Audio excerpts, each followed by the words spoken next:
or we'll let you go with it, okay? Sounds good. Welcome to Growing Leads Nonprofit Conference Recalibrated. I am your host tonight, Wolfie, aka Karen Wolf, and I'm looking forward to learning more about youth engagement with you.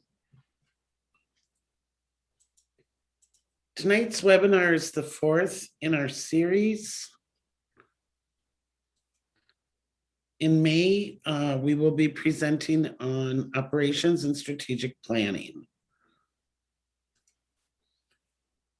In addition, we have been hosting member masterminds after each webinar to discuss the month's topic in greater detail.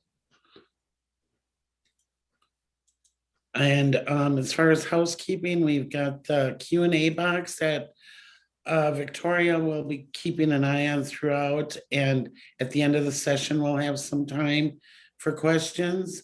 And if you just want to do a shout out, you can use the chat box. If you're having issues with your sound or anything else, use the raise hand, please. And we'll try to address that. The webinar is being recorded, and recording will be sent to everyone after in a day or two, I imagine, along with a copy of the slides. So I think it's time to turn it over to our presenter for tonight. Take it away, Linda. All righty. Well, thank you, Wolfie, and good evening, everyone. Thanks for joining us. I'm Linda Remsburg. I've been with Grow and Lead since 2007, and one of my specialty areas with Grow and Lead is youth development.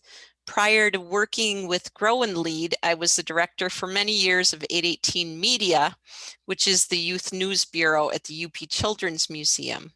818 Media is a youth-driven program in which the young people ages 8 to 18 work collegially with the adult director and are involved in decisions both big and small that affect how the program operates. And I tell you all of that because leading up to that, I'm really delighted tonight to have one of my former 818 Media kids, Andrew Lacombe, with us. Welcome, Andrew. You may know Andrew as the morning news anchor on TV6, or you may know him from any number of community activities in which he's involved, and he gets around the UP. He's the president of the Marquette Symphony Orchestra Board of Directors, and he serves on the board of the UP Children's Museum. And he's been a co-chair for the United Way of Marquette County's annual campaign. So again, welcome, Andrew. Thanks, Linda. Thanks for having me. Yeah, you're welcome. Thanks for being here. So I first met Andrew when he was 9, and he already had a year under his belt as a news reporter. And by the time he was 15, he was serving on the board of directors of the Children's Museum. It's really been one of the great joys of my life to have watched him and the other kids in 818 Media grow and develop into amazingly caring and involved adults. So toward the end of the presentation, Andrew, I'll ask you to unmute and then give you the chance to share your experiences as a youth who worked in partnership with adults in a nonprofit. Sound good? Sounds good. Okay. All righty. So.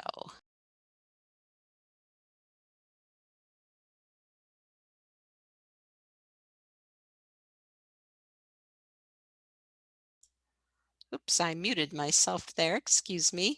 So our topic tonight, engaging young people in nonprofits, is something that I'm personally very passionate about.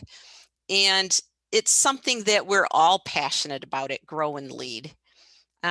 It's really central to Grow and Lead's purpose, so central, in fact, that it's reflected in our name, Community and Youth Development. And speaking of our organization, I have a little bit of a confession to make.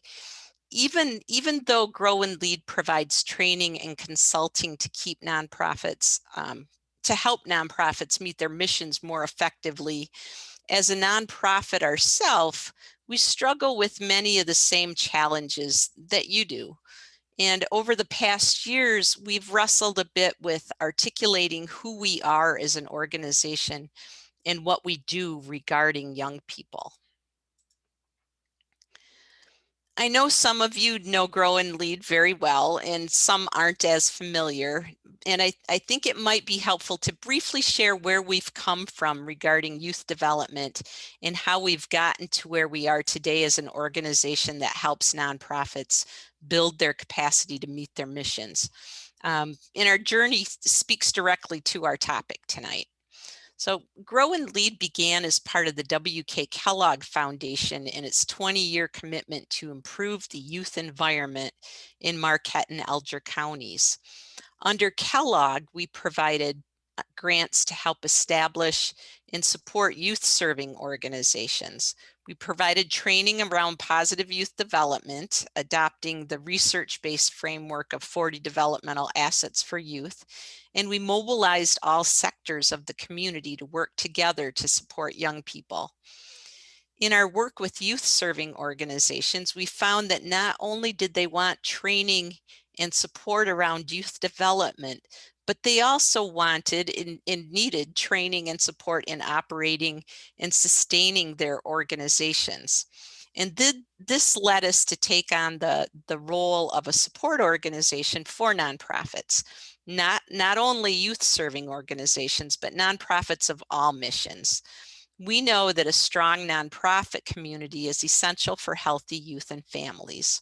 Nonprofits provide services that youth and entire communities need in order to thrive. We also know that nonprofit work is challenging, and it's often driven by volunteers who have great passion, but may be more limited in experience regarding running a nonprofit business. And so we adapted to the needs that we saw and transitioned to a capacity builder for nonprofits across the UP. Youth development is still at the core of Grow and Lead's reason for being, which is to improve the youth environment so all youth can thrive. But like nonprofits often do as they mature and grow, this transition presented us with a challenge. And that challenge is that over the last few years, we've struggled a bit in feeling like we had two arms of our work, one arm being youth development and the other being nonprofit capacity building. Both inside the organization and out in the community, we've had a hard time articulating the relationship between these aspects of our work. And that brings us to today. As an organization, we've finally brought those two arms together. We've gotten our arms around this idea that engaging youth in the work of nonprofits is not only essential for the health and development of young people, it's also essential for the health and development of nonprofits themselves. There really aren't two separate arms after all. That's because youth development fits into nonprofit capacity building. In fact, it's an essential part of nonprofit capacity building. And that brings us to our training objectives for the night. We hope that with this webinar, you'll learn how nonprofits are uniquely positioned to develop young people. We hope you'll better understand how engaging youth is essential to nonprofits, and we hope you'll gain tools, strategies, and tips for engaging youth in your organization effectively. There are a couple of terms that I'll be referring to throughout the webinar tonight. Those are positive youth development and youth engagement. And I'd like to take a minute to look at each of those terms so we have a common understanding of what I'm referring to. So first, positive youth development. Here's a definition I think sums it up well from the Interagency Working Group on Youth Programs. I'll let you read it yourself, but I'll break it apart a bit. Positive youth development is an approach or a philosophy that promotes a set of guidelines on how a community can support its young people so they grow up competent and healthy and develop to their full potential. There are many evidence-based frameworks for positive youth development, and they've been used around the nation and here in the UP. 40 Developmental Assets from Search Institute is one of them. Within the last couple of years, Search has rolled out a new additional framework called the Developmental Relationships. There's the Social Development Strategy that Communities That Care coalitions use. And another framework that you might be familiar with is the 5 Promises from America's Promise. They're all a little different, but they share some common key components. Positive youth development is an investment that the community makes in young people. All parts of a community play a role. It takes intentional effort. It fosters relationships, provides support, builds on strengths of young people, and recognizes them as resources and contributors to their community. Positive youth development involves youth as active agents of change. Youth are valued and encouraged to participate in the design, delivery, and evaluation of services. Youth and adults work as partners, sharing decision-making to find solutions and work toward common goals. The research behind positive youth development shows that it leads to positive outcomes for young people. They're less likely to participate in harmful behaviors such as substance abuse and violence, and are much more likely to grow up healthy, competent, and caring. They do better academically, and they're more resilient in the face of stress and trauma. Then there's the term youth engagement, which is easier to define. In its simplest terms, it's the act of engaging youth. When we talk about youth engagement in the nonprofit sector, we're referring to engaging with young people in our organizations in ways that are consistent with positive youth development. It goes beyond doing things for young people and really working in partnership with them. And this has great benefits for both the young people and benefits for the nonprofits themselves. All sectors have a community have a role to play in the development of young people, and nonprofit organizations are in a perfect position to make a huge impact on youth. First off, one of the things young people need most in their lives is relationships with caring adults. They need strong adult role models and allies. Well, nonprofits are full of caring, competent adults. The reason we're part of nonprofits is because we care deeply about our mission and about creating positive change in our communities. Second, nonprofits make a difference in young people's lives. Many of our nonprofits serve youth very directly, and virtually all, regardless of their specific mission, are for the greater good, to benefit society as a whole, and that includes youth in the present and in their futures. And young people deserve to be actively involved in bettering their lives. Nonprofits are a connection to community. They're bigger than just the individuals in the organization. And youth benefit greatly from experiencing a sense of community and making an impact that is extended beyond themselves. Nonprofits have the potential to provide opportunities for youth to learn and practice leadership skills, such as problem solving and decision making, positive values such as integrity and responsibility, and social competencies such as confidence and peaceful conflict resolutions. These will all serve them well throughout their entire lives. Nonprofits need to hear what their constituents have to say, and youth need opportunities to be heard. These are just some of the ways that young people benefit from being engaged in nonprofits. They all contribute to their healthy development. And there's really a symbiotic relationship between young people and nonprofits. Organizations and the adults in them benefit as much as the young people do.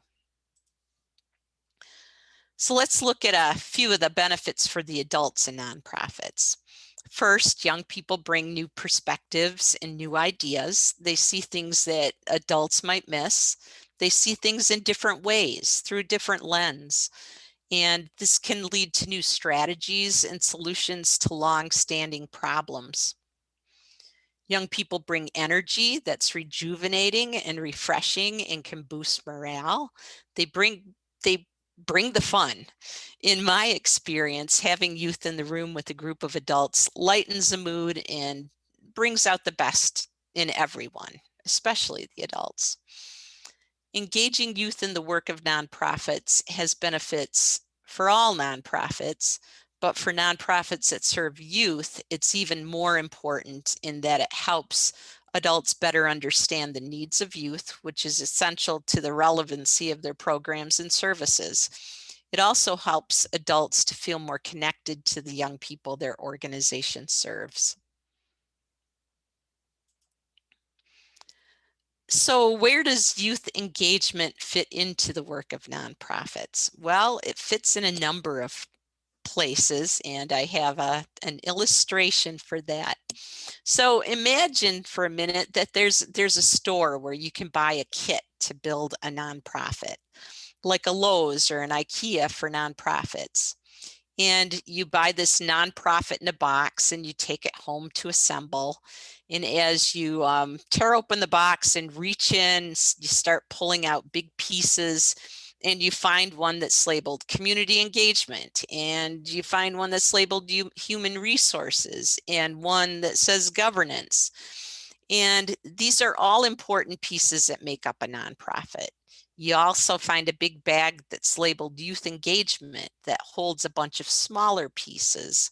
And each one of those little youth engagement pieces fit right into each of those big pieces. You also will find other assorted nuts and bolts, but we'll talk about those in future webinars. So youth engagement fits into community engagement, which is about collaborating, forming partnerships and coalitions with community members. Youth engagement fits into diversity, equity, and inclusion, which is about respecting, valuing, and including a variety of voices and perspectives in the programs and policies of your organization. Youth engagement is part of human resources, which is about recruiting and maintaining the human capital, including volunteers, needed to get the job done. It's part of governance, having a board with various strengths, skills, and experience with representation from those you serve. It fits into fund development and growing the next generation of your donors and philanthropists to carry the work of the entire nonprofit sector forward.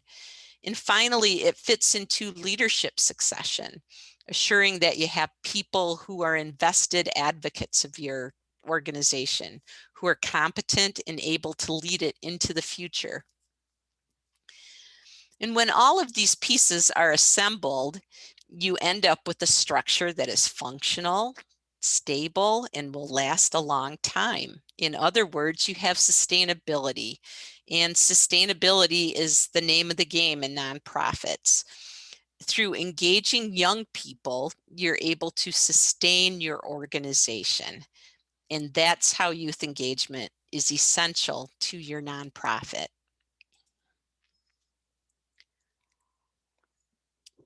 Excuse me. Grow and Lead has developed a tool for nonprofits to use in thinking about engaging youth in organizations. We call it the Youth Engagement Pyramid. As you can see, it has 3 sections. There's a foundation, a middle ground, and then the pinnacle or golden triangle where adults and youth are sharing decision-making and engaging as true partners. The foundation of the pyramid is built on the ideals and benefits of youth engagement. The ideals are those key components of positive youth development. That's recognizing youth as resources with strengths and contributions to make. And then the other part is recognizing the benefits that youth bring to organizations. In order to engage youth effectively, you need to have pretty solid buy-in from within your organization that youth engagement is a worthwhile and important endeavor. So if your nonprofit doesn't yet involve youth, but you'd like it to, one of the first steps is to get that buy-in throughout the organization. Not everyone in the nonprofit may feel up to speed on the best ways to work with youth, but that can be learned and developed. But what's really important to the foundation is embracing those ideals and benefits and being willing to engage youth. The top two sections of the pyramid represent different levels of engaging with youth. And to reach those, the foundation needs to be firmly in place. And we'll look at each of those top sections separately.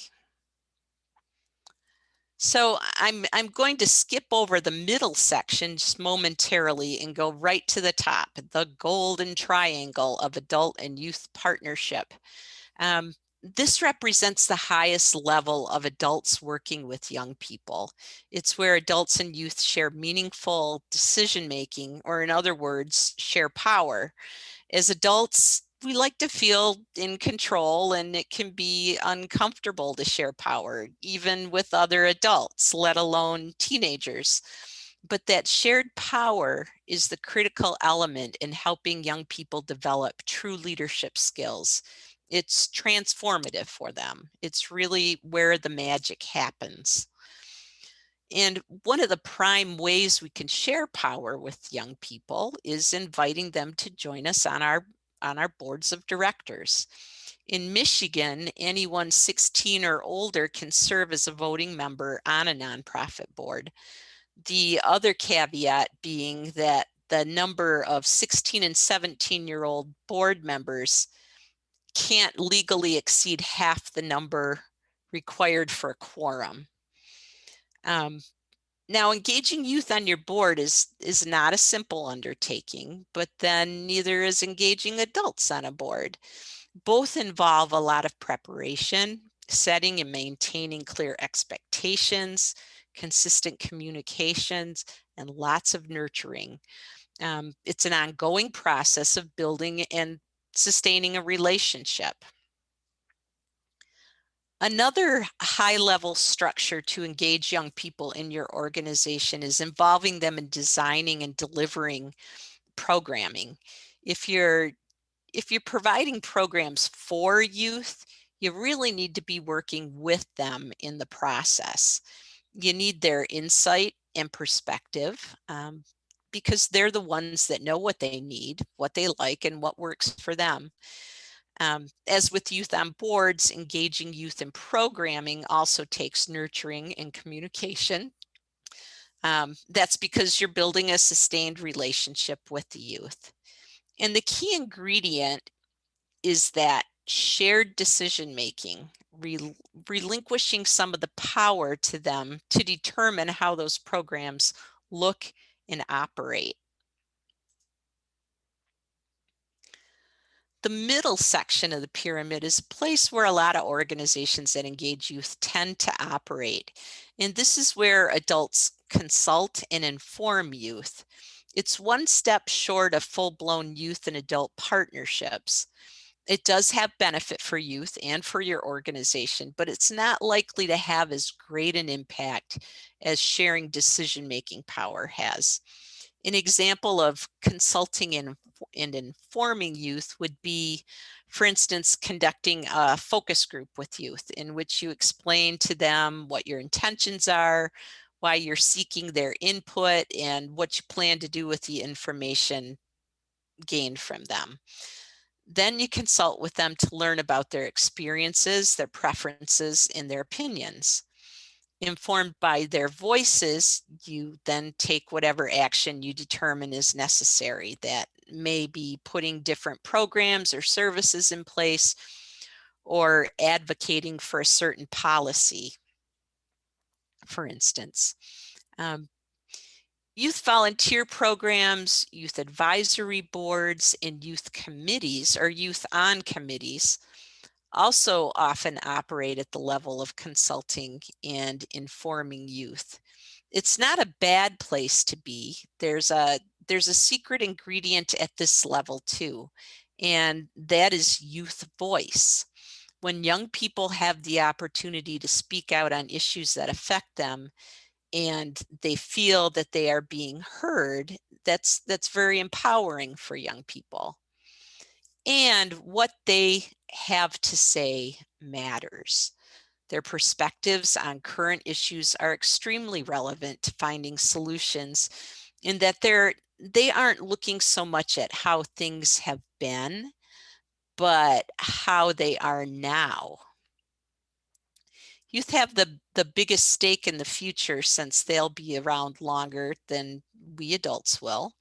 They have an important voice to share, and they deserve to be at the table sharing it. Keep in mind that any of the structures for working with young people that are listed in the middle section of the pyramid can be elevated to the top level.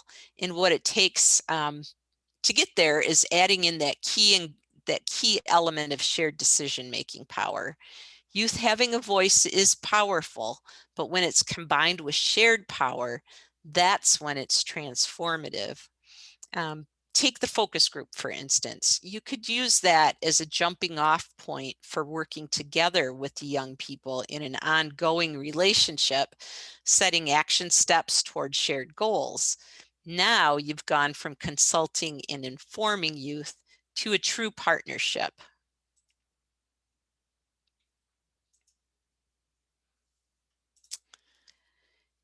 If your organization is new to engaging youth, there are steps you can take at the beginning that will help set you up for success.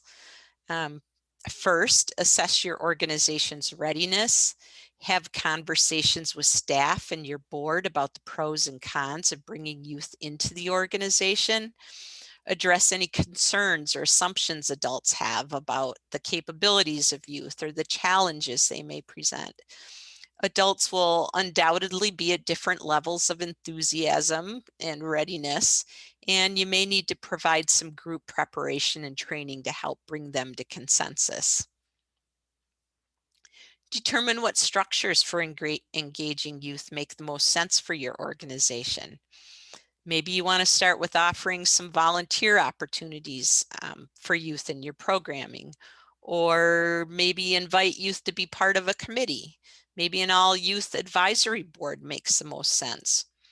Or perhaps you want to go straight to the top of the pyramid and bring youth onto your board as full voting partners. All of these are valid structures.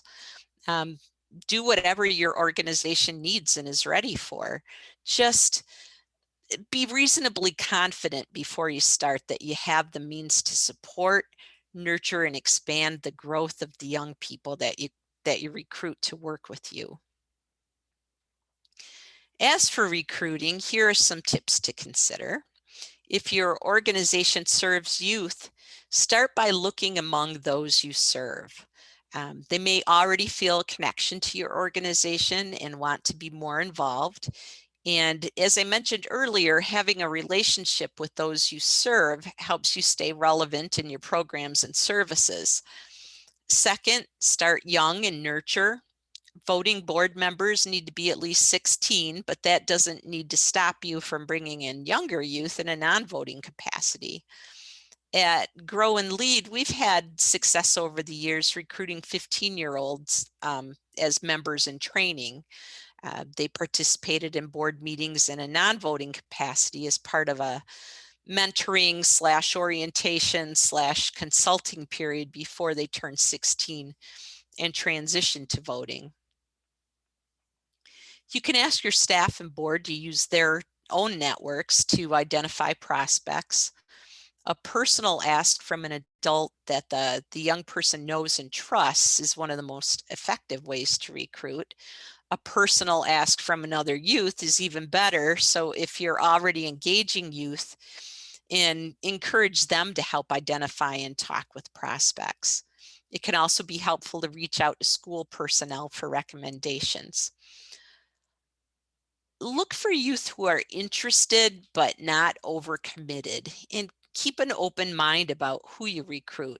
You don't necessarily need to find kids who already exhibit leadership skills. It's more about finding someone who's interested and willing, and then determining what supports you'll need to provide them in order for them to be successful.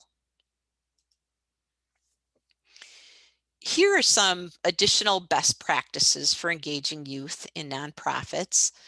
They especially apply to youth on boards, but also really they apply to any adult and youth partnership. First, try to involve at least 2 youth in groups that are otherwise all adults. This can go a long way toward increasing the young people's comfort level.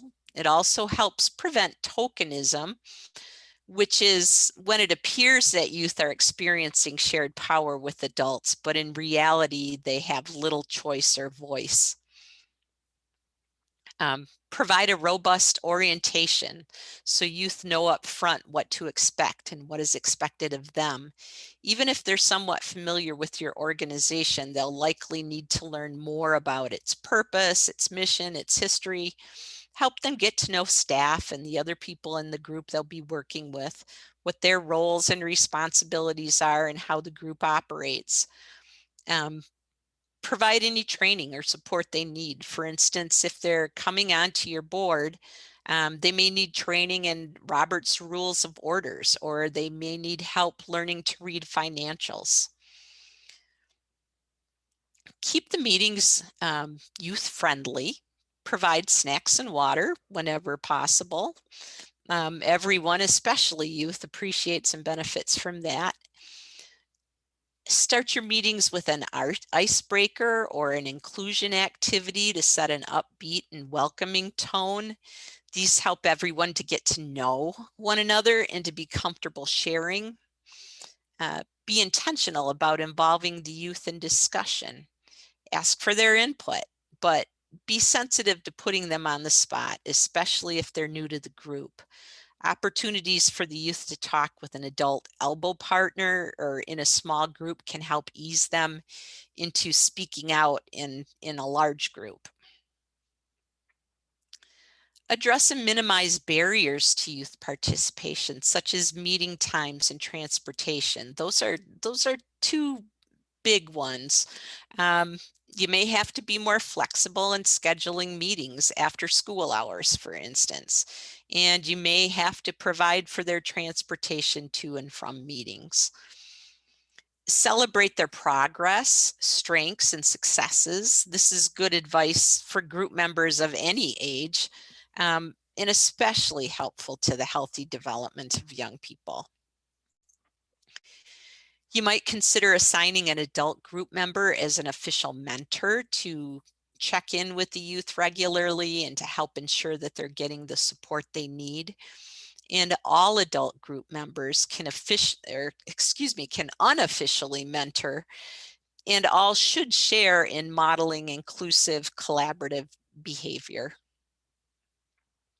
It's also best practice to include a statement of commitment to youth engagement in your bylaws or your mission and or your operating procedures. This helps institutionalize youth engagement as a priority in your organization. This isn't a comprehensive list, but rather just some of the important best practices to consider. And on a related note, Grow and Lead recently has developed a youth engagement assessment tool for organizations, which includes these best practices and several more. So if you're currently working with young people in your organization and you'd like to assess how you're doing in light of best practice, let me know in the chat or email me. My address will be shared at at the end of the presentation. We're very excited to pilot the assessment, and we would be very happy to do that at no charge with the first 5 or so organizations that respond. Also, if your organization is just considering working with young people or are just in the beginning stages, let me know that too. We can provide you with a checklist of best practices to help guide you.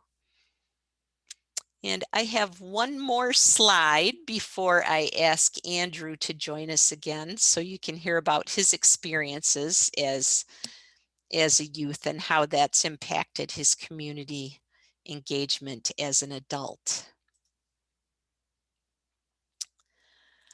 So I know I've presented a lot of ideas to consider and best practices to have in place to engage youth. And for some adults, the thought of working in partnership with young people can seem a bit intimidating, but I hope you don't feel daunted or like you have to have everything perfectly in order to start working with kids. It's really about building a relationship. And as we all know, relationships can be messy. One thing I've heard time and again from young people, and that I've experienced firsthand, is that they don't expect or need adults to be perfect. What's important is that you're genuine, sincere, and treat them with respect. Show them you care and that you value their contributions and their partnership. They will want to partner with you and they will amaze you. At this point, Andrew, I'd like to invite you to turn your camera back on, and I will do the same. And I am just going to check out. Okay, I was just checking on that chat there. Okay. So welcome back, Andrew. Hello. We'll have a bit of a conversation here. So Andrew, could you share a little more about your background, being involved with nonprofits from a very young age? I know I mentioned at the beginning of the presentation some of the things that you're involved in now, but just give us a little bit of background. So when I was 8 years old, one of my teachers recommended I join the program at the Children's Museum, 818 Media. And within 818, I quickly got involved and very active. And one of the opportunities I had was to be on what's called the senior team, which was about 7 of us, kids of all ages, who were part of the decision-making process for the organization. And that involved everything from the stories we cover, the people we want to interview, trips we want to go on, when we're going to have parties, events, all different kinds of things. And so there was a teamwork aspect to that, through that whole program, but especially through that senior team. That group also trained the new members. So, as a 10-year-old, I was helping train the next reporters who were coming to the program, which was, cool to learn that process from the older members of the organization and then continue that on. We also learned a little bit about fundraising. We wanted to do a big trip, like go to a political convention. And I think that's super valuable to kind of see the work that goes into that. One other, leadership position I was in high school, I was on our church council. And I was the one youth representative. And so that gave me another perspective into, something I was very familiar with, but didn't know the back workings of it, the finances and some of the decision making. So that was another valuable way for me to kind of see what a nonprofit does and be an active youth member in those. And then you were on the board of the Children's Museum when you were 15 as well. Yes. And so that was something that kind of has continued on. I was 15 when I was asked to join the Children's Museum board, and I couldn't vote for those first few months. Then I turned 16, and that was a memorable three years really, where I got to see, be a part of a board of 12 people. I was the only youth member, and I think, in retrospect, it would have been great to have two of us. But one thing that, that sticks out for me was, first of all, is the Children's Museum. Nina is very, used to working with kids, and always made sure that my, asked for my perspective in meetings, and called on me for the appropriate, share different insight, and other board members did too. I think that was something that, Linda talked about a bit here, but just, finding those other members of your organization that are more comfortable working with youth, and ask them to take on a bigger role with getting those younger people to feel more welcome, and to have those natural, turn to them for an answer, or for their opinion or something. So that was huge. Awesome. Were there any other things that you can think of that really helped you as a youth to become engaged, and then to stay engaged? Well, I think for me, it just kind of taught me not to ever be shy to step up and lead, and that's kind of really translated into what I do as a professional and in the community. I'm not afraid to see an opportunity, to know that your voice matters, and I learned that from a young age, and now through either for volunteering in the community or at my job, I get to be a leader and kind of carry things on. So those experiences, how did they influence kind of your community engagement, being involved in not only your career, but just in the community as a whole? Well, I got to know a lot of people through 818 Media, with people we'd interview, but then being on the Children's Museum board, you're with some people in Marquette who have interesting jobs. They're all over, all different spectrums, and so I think that just kind of taught me more about the place where I lived, and I think those opportunities played a big reason in bringing me back to Marquette, because it was a place where I felt comfortable and saw opportunities to do more and to grow more, even in my hometown. Well, we are certainly happy to have you back here. So now you had a wonderfully supportive family and parents growing up, but how important to you were those relationships with caring adults outside your family? Yeah, they're definitely vital, because everyone, gives you a new perspective. And I learned so much from people like Linda or Nina at the Children's Museum, people on different boards. You get to just to get to know them on a different level by being, part of their world. And I think one thing I think about now is it's made me really comfortable working with adults who are older than me, people who are, in my job now that I work with, who are, quite a bit older than me. And now I'm leading them. And so that's a kind of a skill that, I've gotten to, work with people of all different ages since I was younger. And so that's really been really helpful. But some other ways, it's just all kind of come together for me with, starting with the youth involvement aspect was just some of the authentic, natural communications Linda's kind of talked about, not being afraid to make a mistake, be authentic, don't have to be perfect. And these interactions with younger people, I mean, and laugh at yourself. And that just, makes things just real. And I think something that's also kind of connected me going from high school to where I am now is I've maintained relationships with all these adults, people who were a part of the 818 Media program, who I still talk to, people that checked in with me when I was in college, and I came home and wanted to get lunch or something like that, or get together with a few other people. It's nice to continue that, and that keeps that connection going, because it doesn't stop when graduate high school in this instance. Well, thank you very much, Andrew. Again, it's a pleasure to talk with you and to have seen you grow up to where you're at today.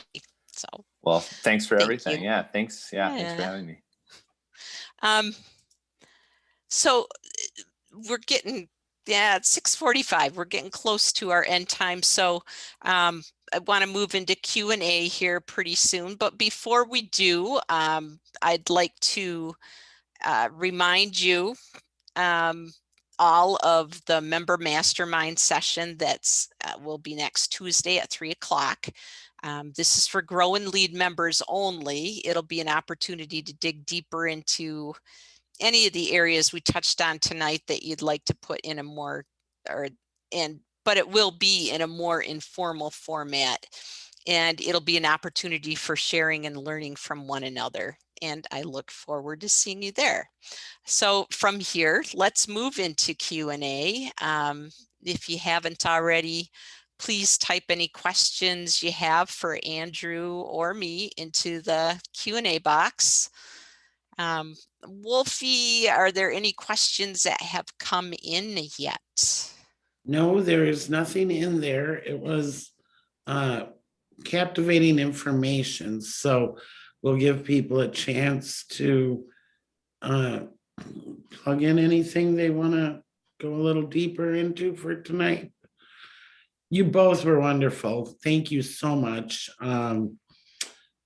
Yeah, it was very interesting and loved your insights, both of you, because I know you've been doing it a long time. And Andrew, your insight about, I know they say that this is where there's 5 generations in the workplace, how that has impacted your ability to work with, people of different ages. And there's always that the younger person leading or supervising older people, that when you're taught to respect your elders and that chain of command kind of thing, that was really that could even be a recruiting tool, I think, to tell some of these kids, hey, you get to supervise older people, and this will serve you well when you're, out in the workplace. Because I know when I first entered the